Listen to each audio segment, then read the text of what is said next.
unidade temática, os projetos aplicados na Amazônia.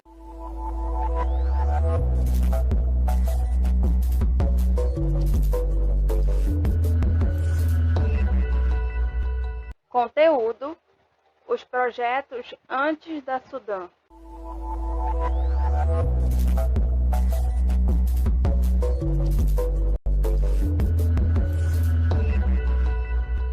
Habilidades: conhecer sobre os projetos de ocupação e desenvolvimento da Amazônia.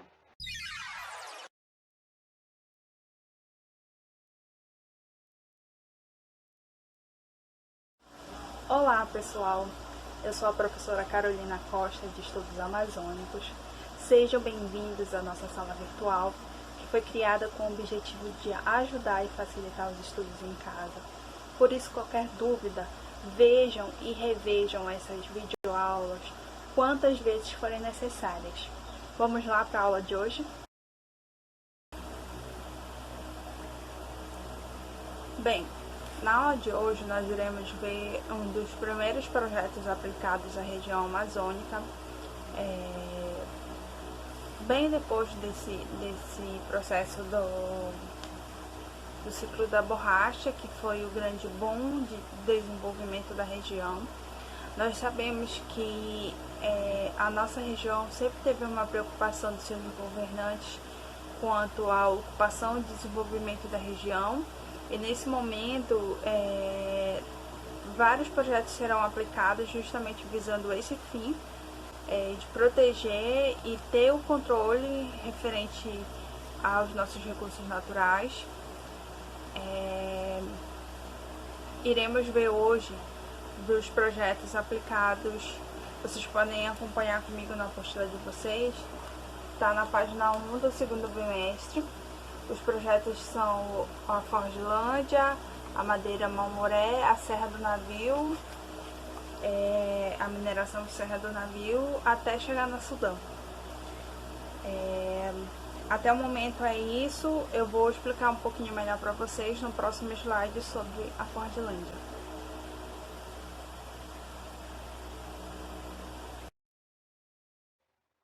Percebemos diversos projetos que tentaram desenvolver e ocupar a Amazônia através da exploração de seus recursos naturais, com mão de obra imigrante em sua maioria e sempre acompanhando o auge econômico do momento.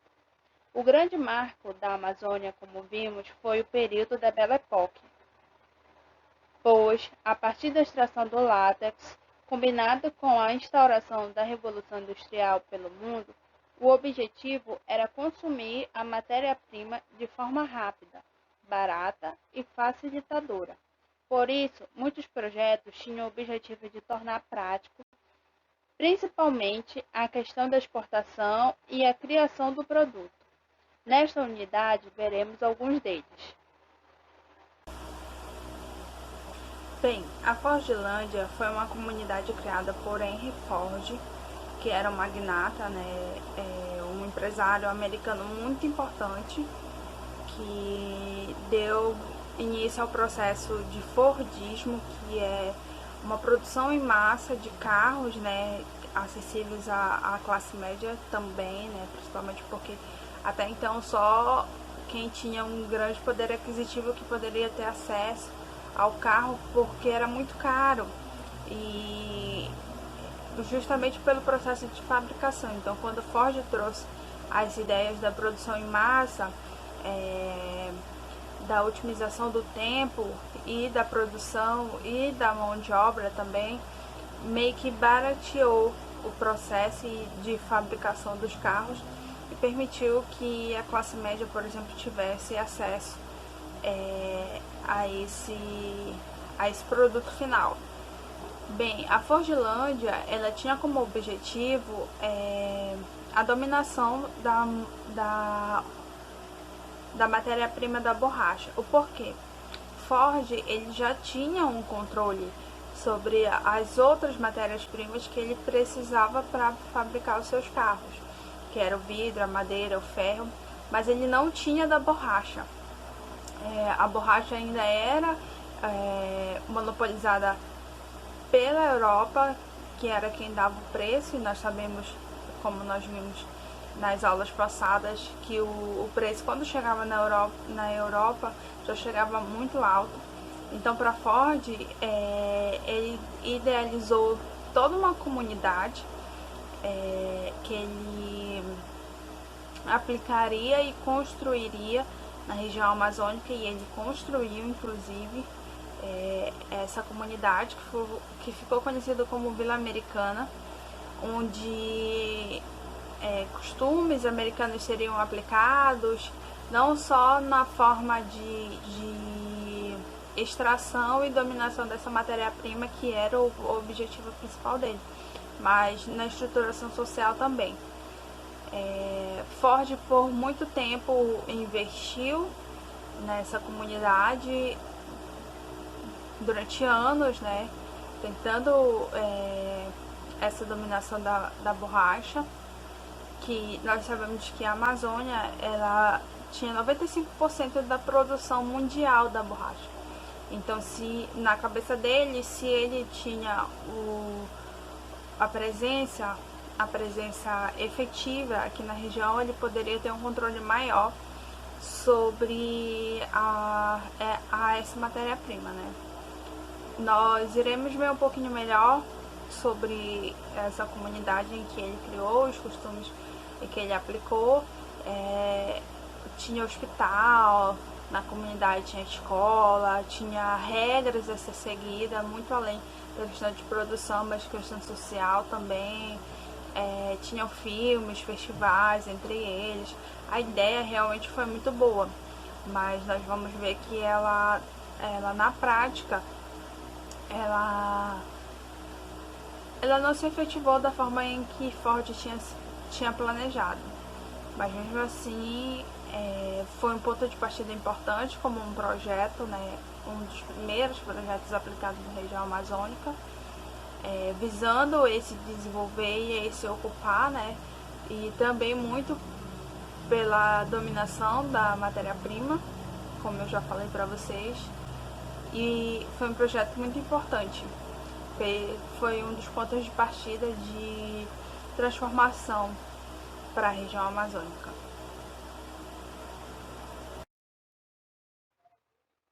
Mas as aspirações da Fordlândia iam além. Desencantado com a sociedade grosseira que havia emergido do capital industrial que ele mesmo havia ajudado a criar, Ford sonhava em construir um lugar de acordo com o que considerava valores americanos. Isso compreendia certos hábitos que incluíam uma dieta rigorosa, a proibição de bebidas alcoólicas e uma jornada de trabalho de 9 às 17 horas, apesar do ritmo diferenciado exigido pelo calor amazônico. Como passatempo, incentivava-se a jardinagem, o golfe e, para quem quisesse dançar, quadrilhas de country americano. Esse transplante cultural causou vários problemas ao longo de 17 anos que a Fordlândia pertenceu a Henry Ford. A batalha foi difícil em várias frentes. Houve frequentes revoltas de trabalhadores, incluindo uma em dezembro de 1930, na qual o pessoal da direção teve que fugir de barco e apelar ao proprietário da linha aérea Pan Am para que levasse em um de seus aviões militares brasileiros para a área. Nos 2 primeiros anos, a sociedade teve vários gerentes. Alguns não conseguiam se adaptar às condições da Amazônia e sofreram crises nervosas.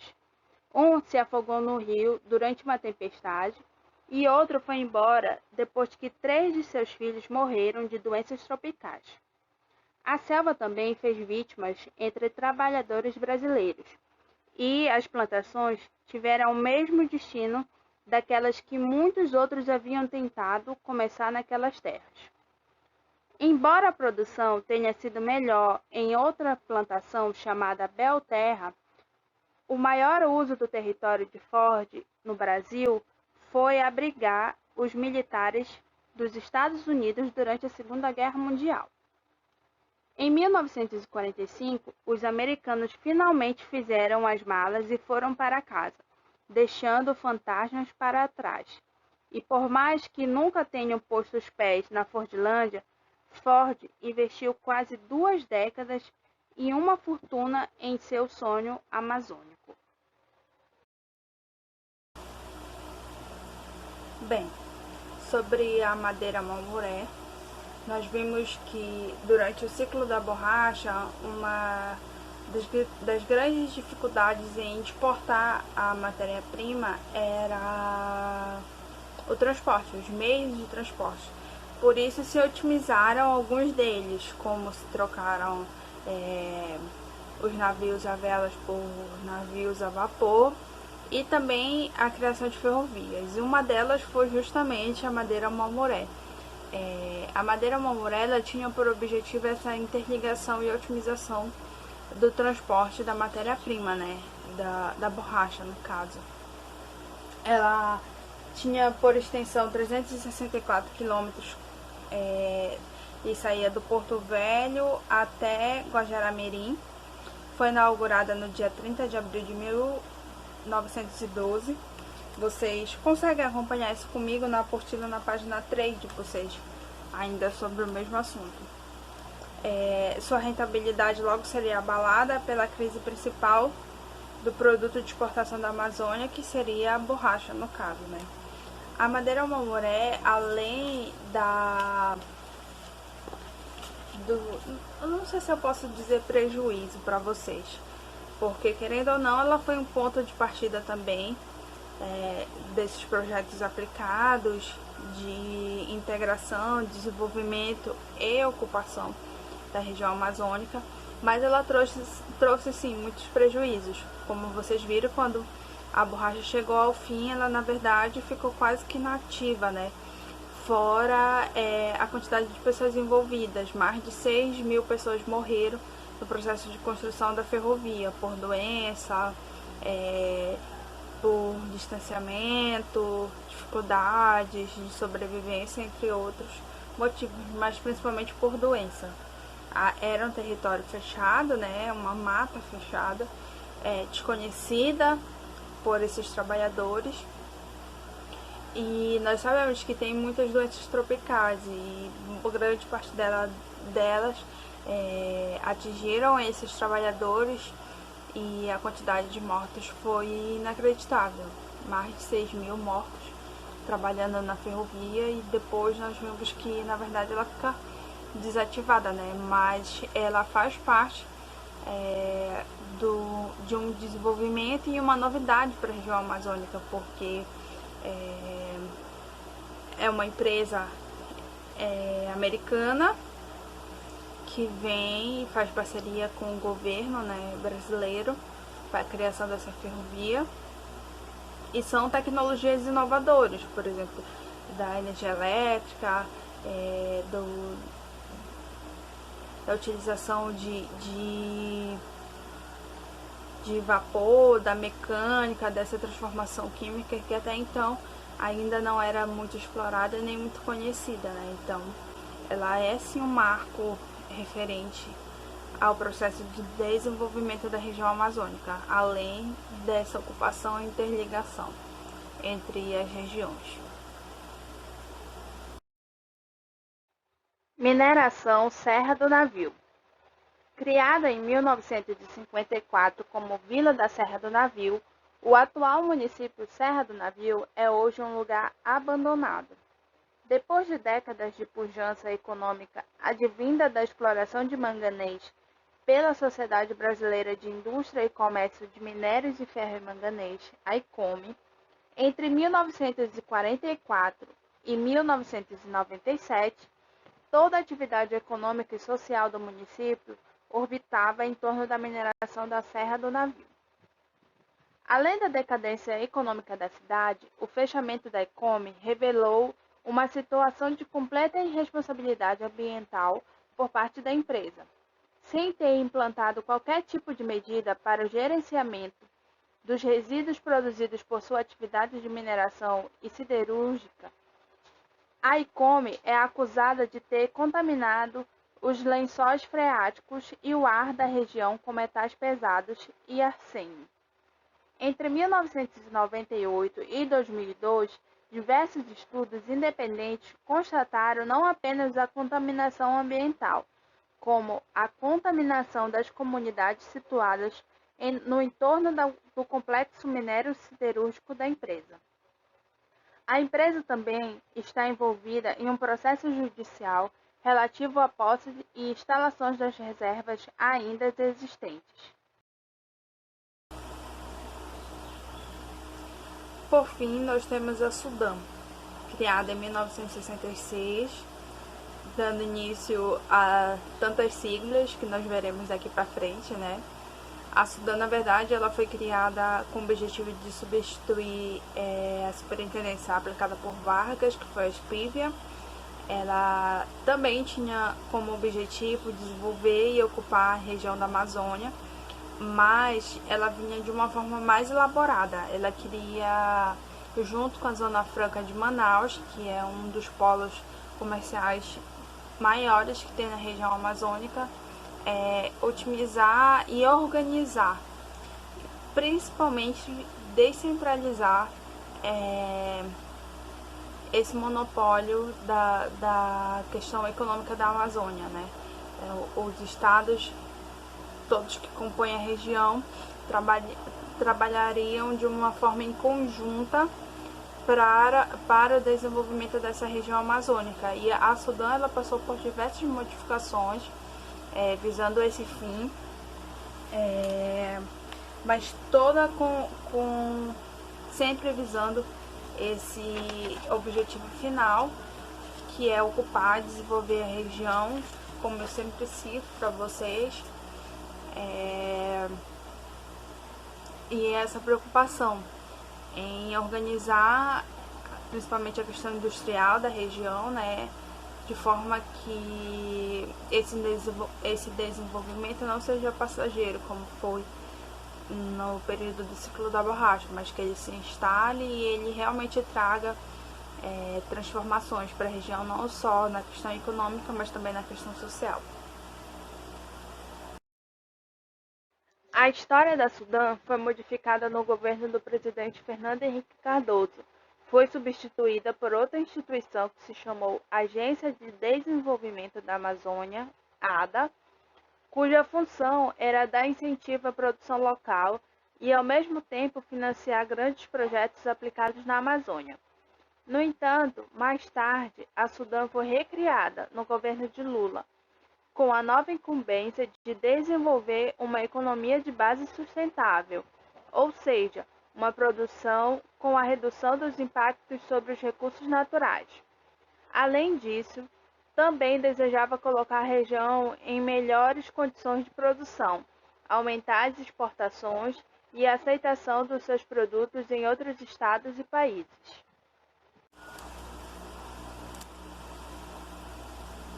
Bem, pessoal, essa foi a nossa aula de hoje sobre esses primeiros projetos aplicados na região visando ocupar e desenvolver.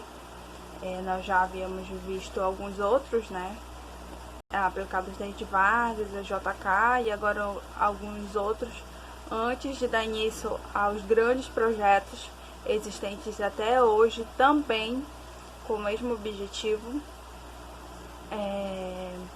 Eu espero que tenha ficado claro. Qualquer coisa, estou disponível para tirar dúvida de vocês. Relembrando que vocês podem consultar a apostila de vocês. Está na página 1 do segundo bimestre. É o primeiro tópico, que são os projetos aplicados antes da Sudam. Eu preciso também que vocês resolvam os exercícios. Está na página 4. São 3 questões. Ok, são 3 questões. Conforme eu for comunicando com vocês, eu verifico a melhor forma de corrigir esses exercícios, mas é importante que vocês façam, tá ok?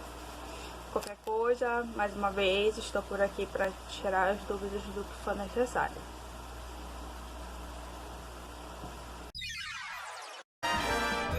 A sua aula continua no próximo vídeo.